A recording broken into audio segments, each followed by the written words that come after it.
دا به هم د کم ظالم او بدبخته زوی که نه چې دا داسې حرکت یې وکړو. آب هم د کم ظالم بدبخته زوی و که نه چې په دې نوشهره کې خپله لور ژوندۍ ښخه کړه. دا به هم د کم ظالم بدبخته بچی وي که نه. نن موږ او تاسو خپلو بچو ته دین نه ښایو. د علماو مجلس هم پرېښی دی، جومات ته تلل راتلل هم پرېښي دي، مرکز ته تلل هم پرېښي دي، په دین باندې چې کوم دی مال نه لګو. پوه شئ؟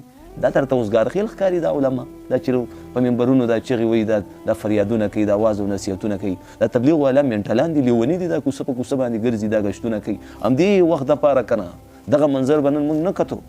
پر رب مې دې قسم چې زما د زندګۍ نه زړه تور شو چې دا واقع ما وکتو.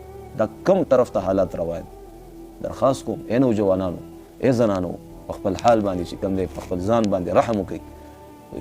دین طرف ته راشي، الله طرف ته راشي، الله ته خپلې مسلې وړاندې کړئ، الله ته هره خبره وړاندې کوه. خپله بیماري، خپل ټینشن، خپل قرضونه، کور دې نه هغه الله ته وایه، الله ته جاړه.